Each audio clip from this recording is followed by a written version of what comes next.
Welcome to Top Shelf Tech. Today we are speaking with Antony Royal from the Maori Spectrum Commission. Now, our paths crossed many years ago, so it's a great privilege to have you joining us today, Antony, and very nice to see you again. Look, I guess probably just starting off, could you just introduce yourself and tell us a little bit about yourself and your role? Kia ora, Jeremy. Antony Royal is my name. No Ngāti Raukaua ki te Tonga, no Ngāti Tamatera, no Ngā Puiuki. I'm the CEO of the Interim Maori Spectrum Commission.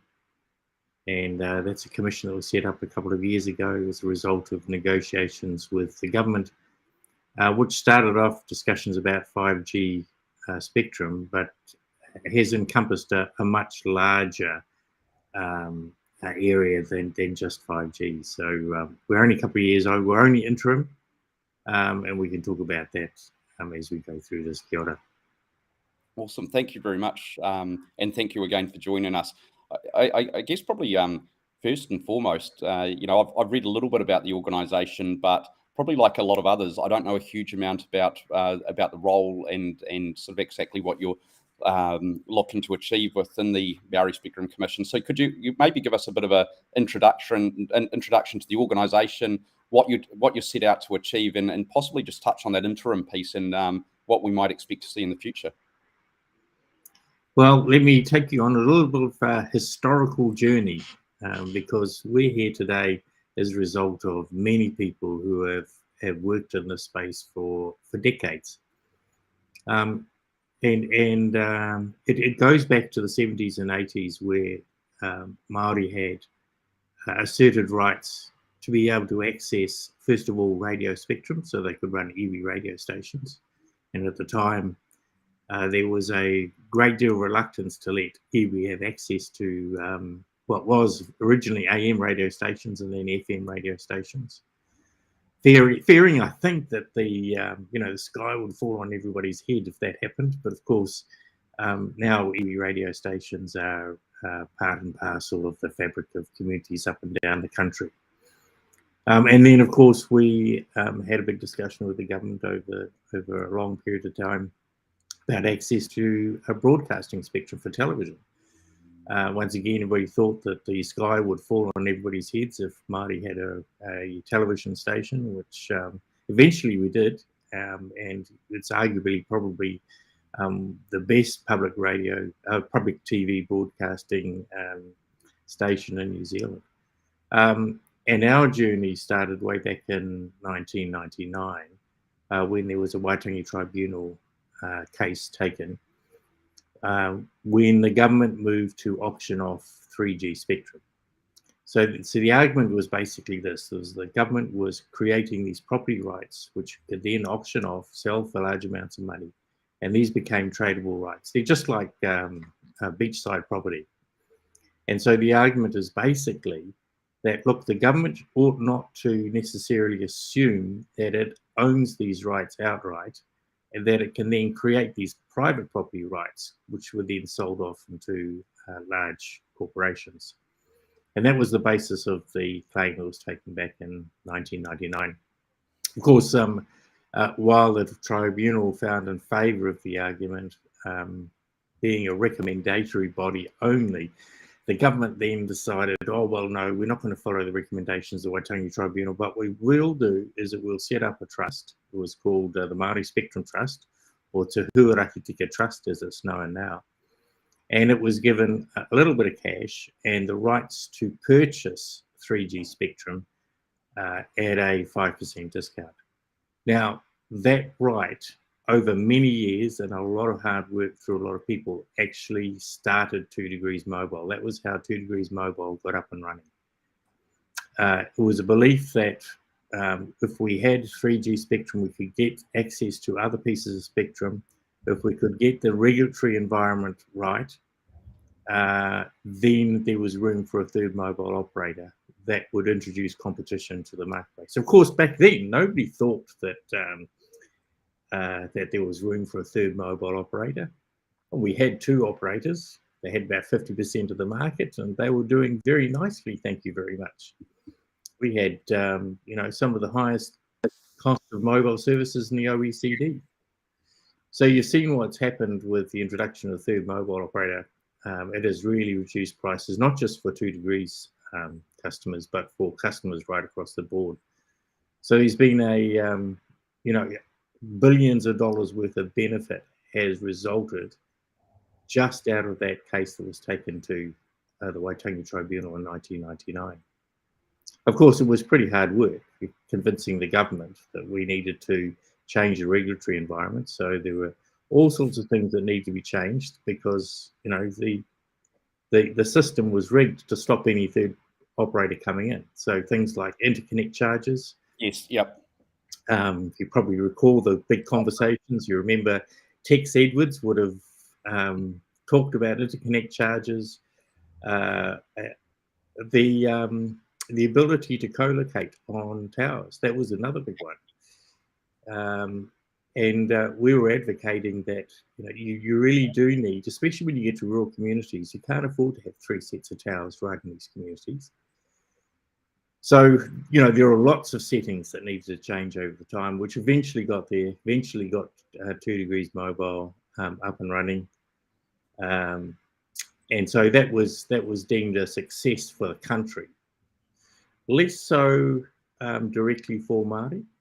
Māori did have a stake in 2 Degrees Mobile, and with the acquisition recently emerged with Vocus, that's no longer the case. So that was the 3G spectrum, and then of course in 2014 the government was going to auction off 4G, or the 700 megahertz spectrum. Once again, we went to the government and argued that I should have access to spectrum, and there was quite a bit of media around at the time. Out of that negotiations, the government once again refused to give us spectrum, but did set up a $30 million digital development fund, which at the time I'd said to the government, well, if you're going to give Māori $30 million, give it to Māori, don't give it to yourselves, which of course they did. And I was the one doing most of the jumping up and down, I suspect, at the time, so they appointed me chair of the Ministerial Advisory Committee, and we did manage to get some of those funds out into the hands of Māori companies in the digital field, but there still remains a substantive amount in government that we're just negotiating with at the moment. Then in 2018, the government came along and said, well, we're going to auction off 5G spectrum. And we said, well, what we think about that. We said that to a room full of ministers and a whole bunch of interested parties. And they said, well, we're sick of you coming on and telling us this. And we said, well, we're not too keen on it either. So we said, well, how about we come up with an arrangement that we can both live with? And that was the outcome of that was in 2018. We worked for a couple of years, and then last year we signed an MOU with the government in February, which effectively maps out a path for the future, which includes establishing a permanent, well, it won't be called a Maori Spectrum Commission, but something similar, a permanent entity by legislation. 20% of all commercial telecommunications spectrum, when it comes up, will be allocated to that that commission, or to that entity. And we'll be, we also have an agreement to transfer the remainder of the fund that was negotiated way back in 2014.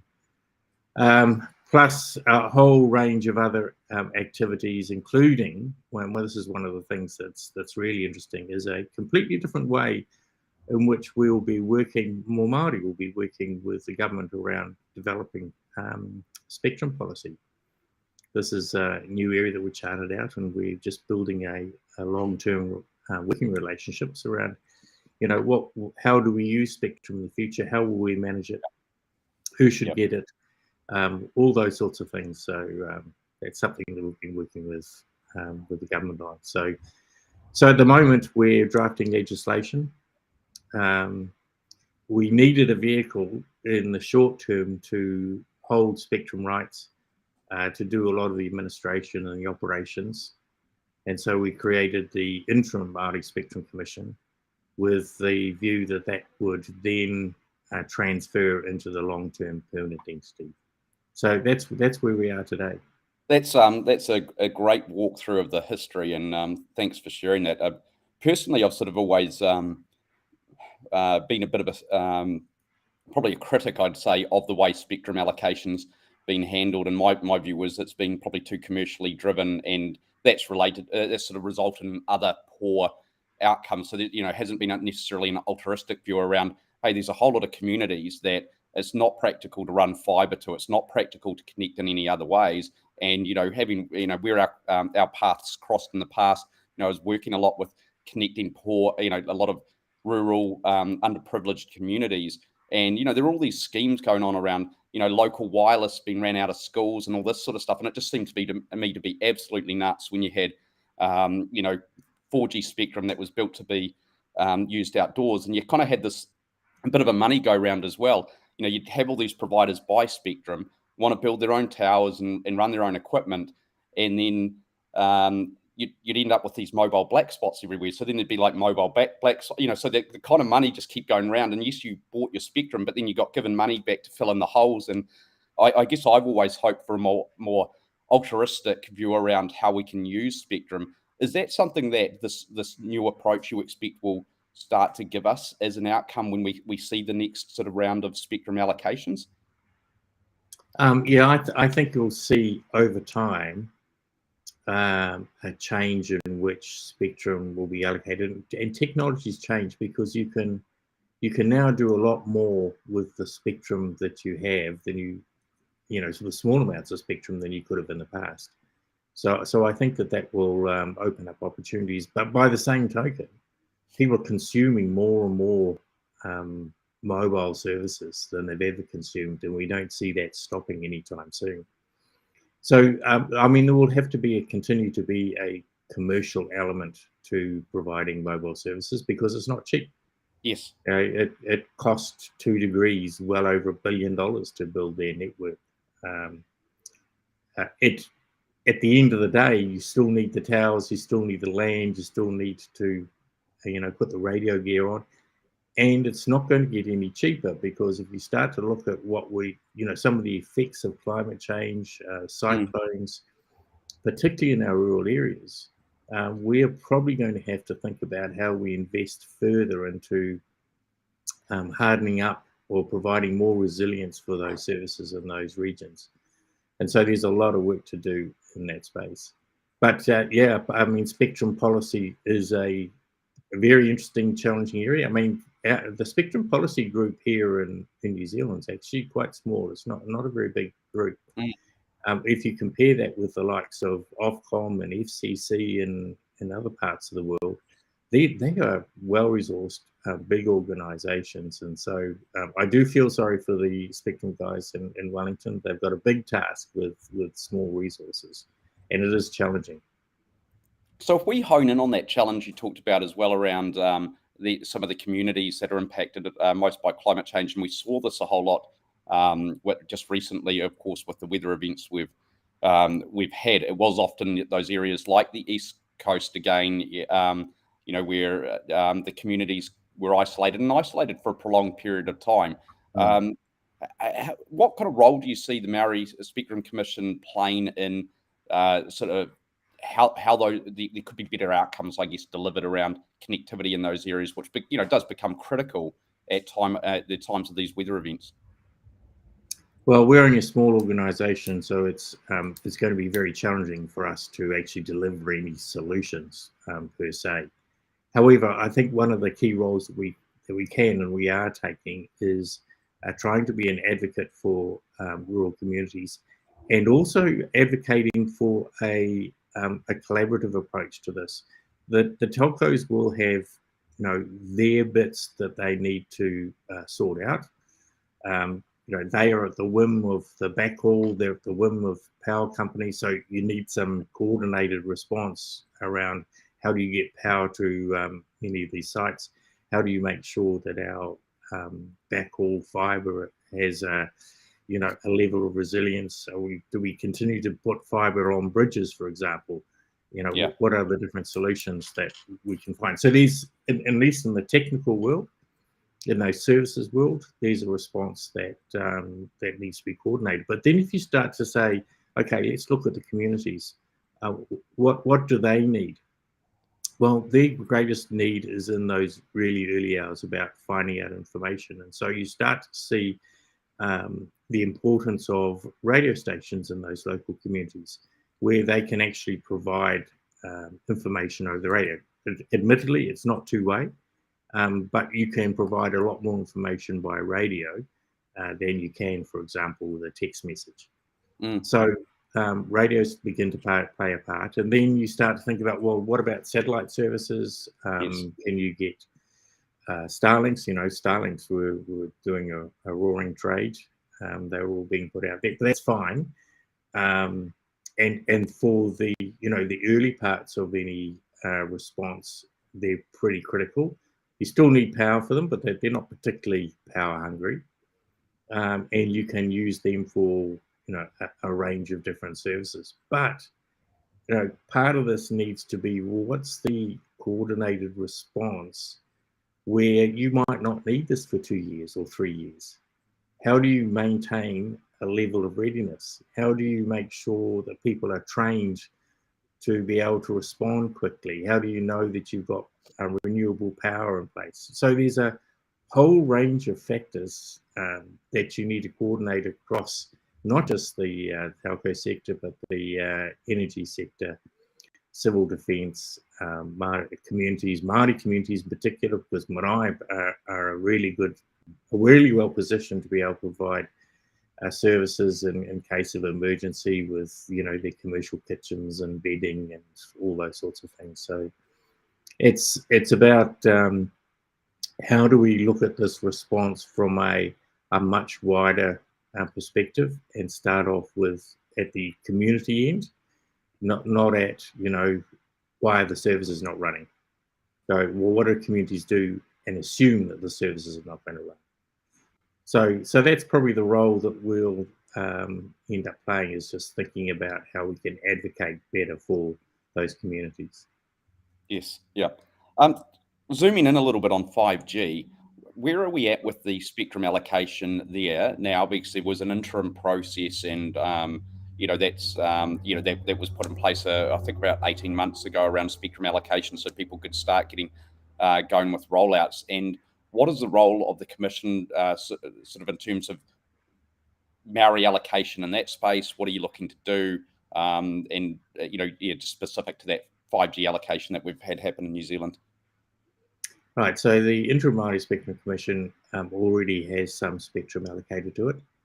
It has some 2100, 2300 megahertz spectrum and some 3.5 gig spectrum, which was the early access spectrum, which expires at the end of June this year.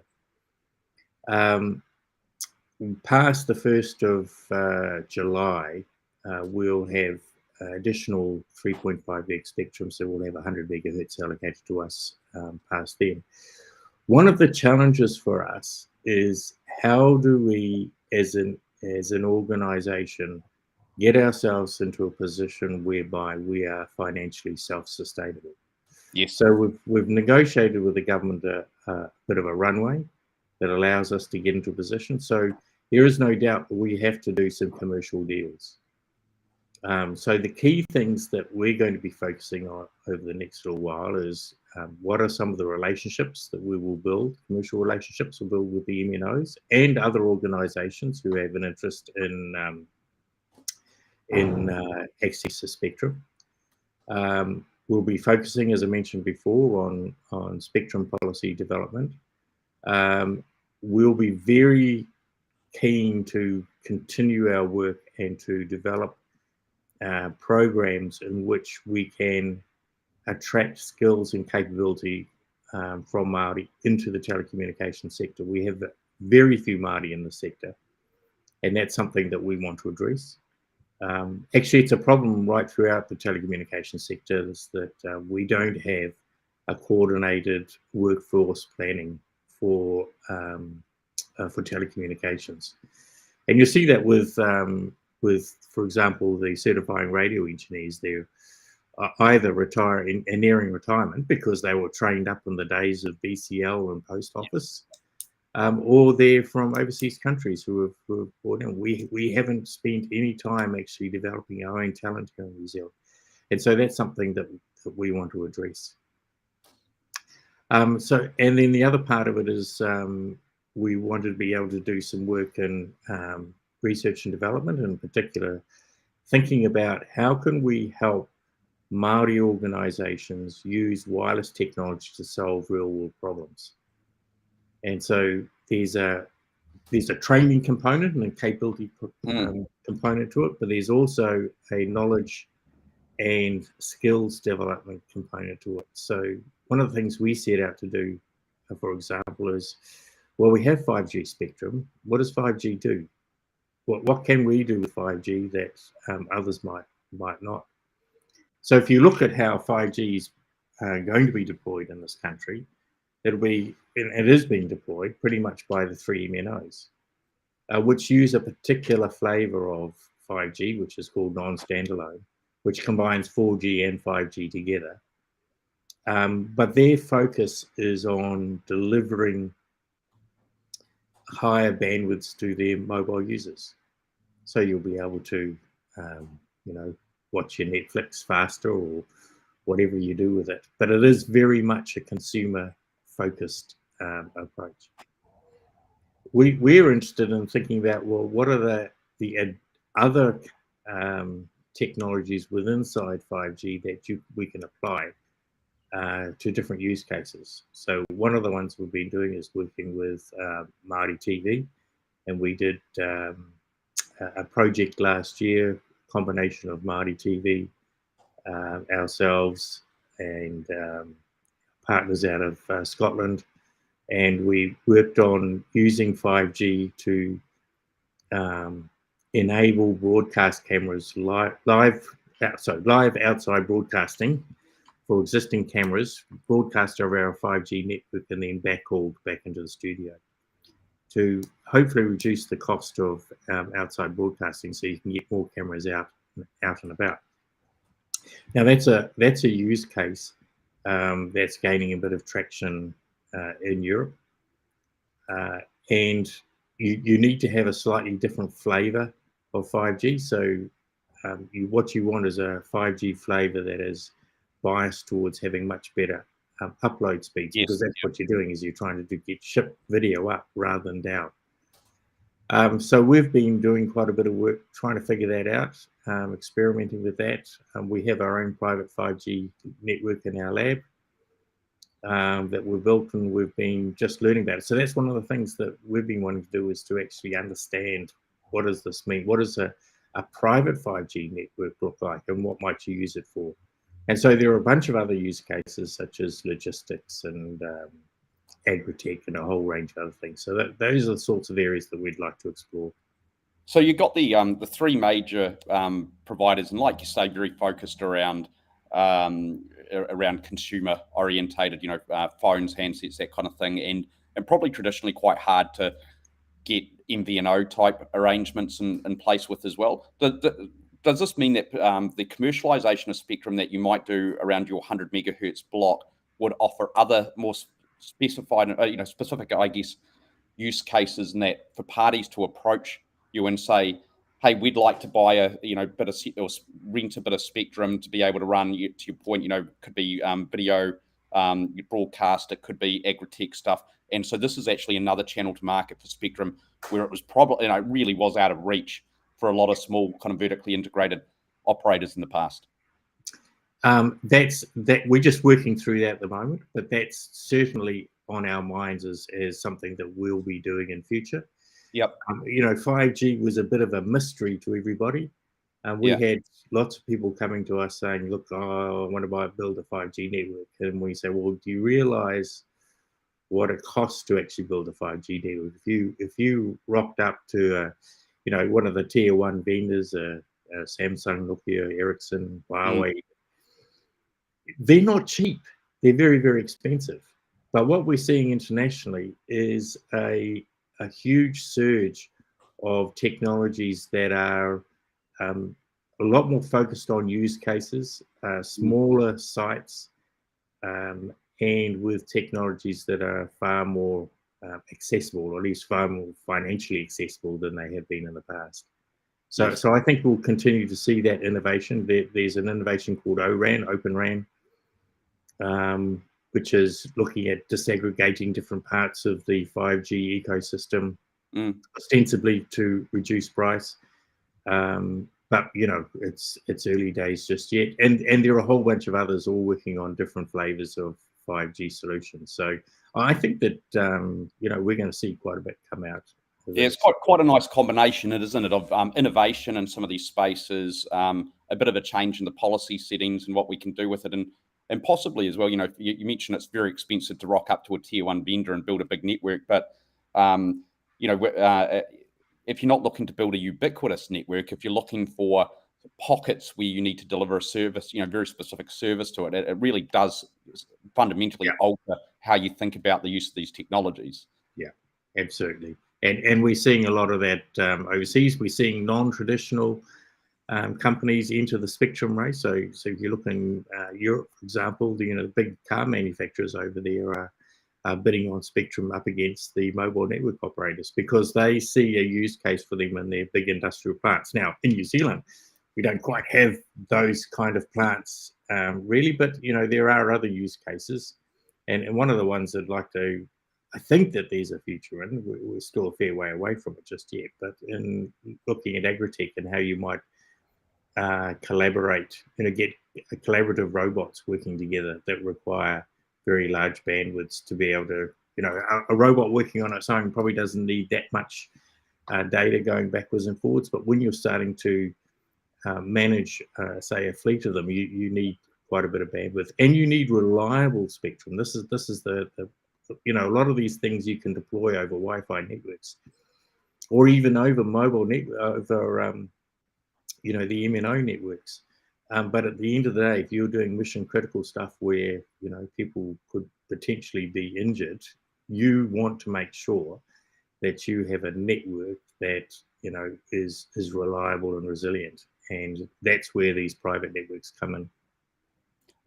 In talking about some of these use cases and bits and pieces up in Europe, you were recently up at the Mobile World Congress, and I was following with interest what you were putting on LinkedIn there, because it really did look like quite a fascinating event in terms of sort of you know, that ability to almost look 4 or 5 years into the future and start to see, you know, what could be, what is possible. What were some of the key highlights that you took out of away from the Mobile World Congress, and how do you think they might apply to what we see in New Zealand over the next half a decade or longer?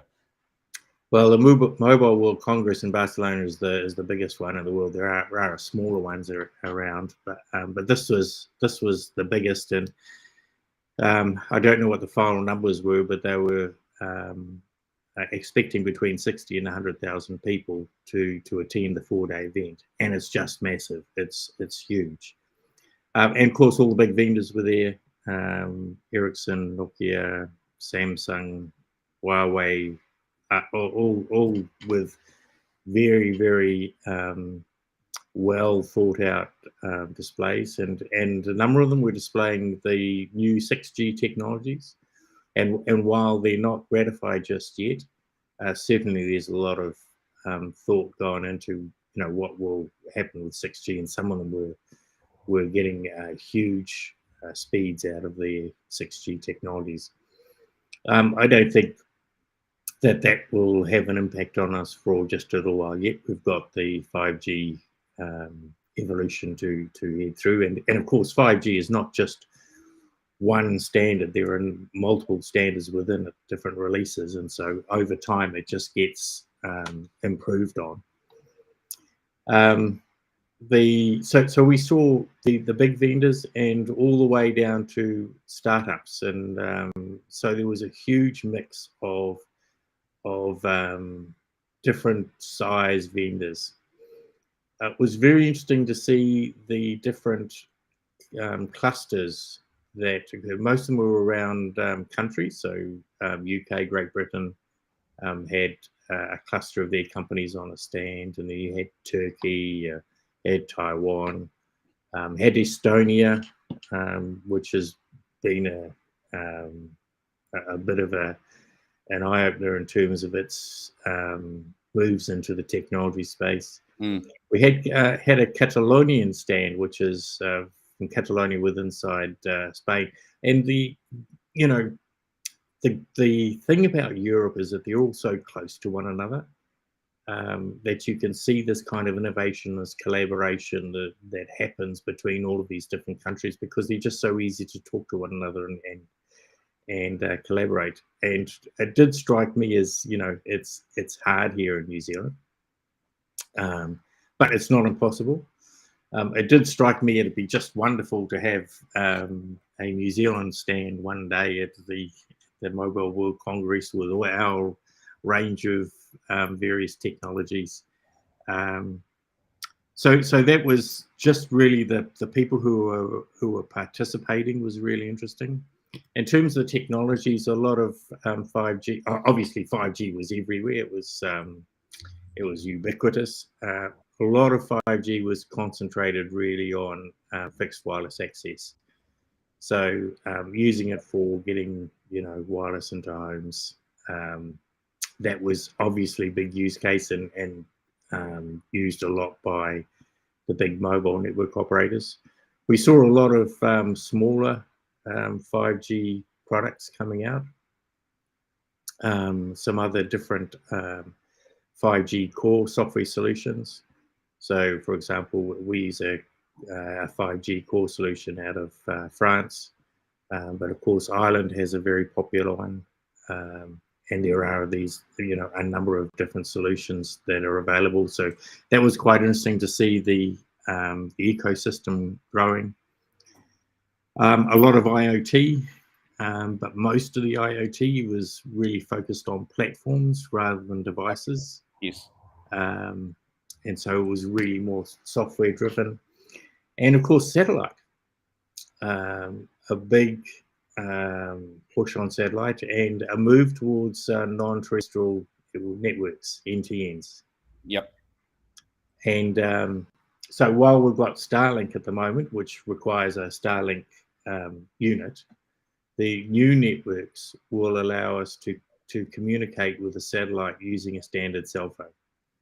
Now, that will be a game changer for really remote communities. And so we've seen some announcements over this for a while. 2 Degrees came out with their first announcement that they were working with Links Global, who I spoke with, and that they're planning on having commercial service up and running in Australia by the end of the year. So these things are not far off. And then, of course, Vodafone, One New Zealand, has announced its deal with SpaceX, which will be, as I understand it, will be pretty much for text-based service to begin with. But we can see over time that will move as well into others. And of course, you've got AST Space Mobile out of the US, who are going hard on trying to produce low-cost satellites, primarily just to have a non-terrestrial network. So that's their core focus. So Elisa Thales, they're also planning on releasing their series. So we're going to end up with a lot of these satellites. Yeah. Running up above us. And I'm connecting today via Starlink. So living semi-rural, it's been an absolute game changer for me. But it's a great solution, but it's got the limited capacity, and the cell I'm in is full, and so lots of people can't get it. And it's not always been cheap. But you mentioned the One NZ collaboration with Starlink, and the real positive I took out of that was that it shifted from Starlink being competition to how do we collaborate. And I think that there's a great opportunity for some of these satellite solutions to be woven into some of the existing solutions, and service providers that we have, to make sure that they're a lot more easily accessible to consumers. This again, the Starlink thing. You're ordering your kit from across in the US, and you don't have localized support in the same way. And so there's, I think, I've been following that space with really real interest, and I think that collaboration opportunity is one that's particularly interesting and hopefully advantageous. So yeah, it's really interesting in terms of Starlink, and obviously you're in one of those cells that are fairly full. Yes. And that's something that people don't actually realize, that actually those who are in really, really remote rural areas actually will get a better service than those who are in the near urban areas, because there'll be less people using their cell. Absolutely. So that's a massive change for those rural areas. In terms of satellite companies coming in, it's pretty clear that they will want to work with an existing MNO, and ideally with all of them. Because at the end of the day, they're not set up to try and manage customers. The existing MNOs will manage those customers for them. What they're wanting to do is to provide a service where the existing terrestrial network doesn't reach far enough. And so I think that we will see potentially more of these relationships where the satellite providers will be providing additional services to the existing MNOs.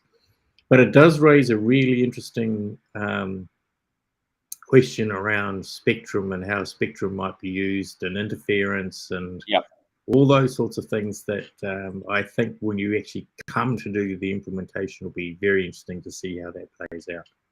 Yeah, I see there's already a little bit of argy-bargy between the SpaceX crew and the Amazon crew, who are trying to share some of that the spectrum that's been allocated there, and there's almost a bit of a first rights thing, I think, in the US, with if you get that block initially, then you're protected in future allocations. So yeah, it's developing very quickly, isn't it? And probably a few unknowns, or a few things to be tested still, and how that's all going to play out. And of course, there's the question of spectrum sovereignty for New Zealand, about how that, it's all very well to have these satellites go across it, but actually you're delivering services using spectrum, which is managed, here in New Zealand, not managed out of the US. Yeah. New levels of complexity, isn't it, when you head towards these truly global providers? So, yes, I mean, and the argument, quite possibly from the MNOs, might be, well, hang on, we're paying tax on, we have to pay for our spectrum and pay tax on any profits we make. What about these global, truly over-the-top players? Yeah, absolutely. Look, thanks a lot for joining us today, Antony. That's been really interesting from my perspective, certainly educational, and in terms of my understanding around the Interim Maori Spectrum Commission and the journey as well. And I think just an acknowledgement there as well that this has been a long time coming, and a lot of work over a lot of years from probably people that have come and gone and poured blood, sweat, and tears into this. So congratulations on getting to where you are today, and certainly look forward to seeing the developments that can come out of what the work that you're doing, and how that might quite fundamentally shift, I guess, how spectrum can be used in New Zealand, and maybe make that a little bit more accessible to other parties and players. Well, we are certainly pushing the boundaries about how spectrum should be managed. I had a meeting with Ofcom in the UK, and they were thoroughly interested in how spectrum was being managed here, and our role and all of that. So, of course, our Scottish partners are very keen on a new initiative, Spectrum for Scotland. Is it? Yeah, and is it a bit of a world first? Probably is a good question for me to ask. What we've done here. It's, as far as I know, it's a world first in allocating national spectrum to Indigenous peoples. That's my understanding. In the US, there are some programs whereby First Nations people over there can get access to spectrum on their reservations, but only for your rural. If you're in those, urban areas where the telcos will pay big money for, sorry, you're out of luck. Yeah. Well, look, that's been really interesting. So thank you very much for your time. Really appreciate it, and look forward to when we talk next, and hopefully it won't be so long between drinks, so to speak. Thanks, Jeremy. Cool. Thanks. Ngā mihi.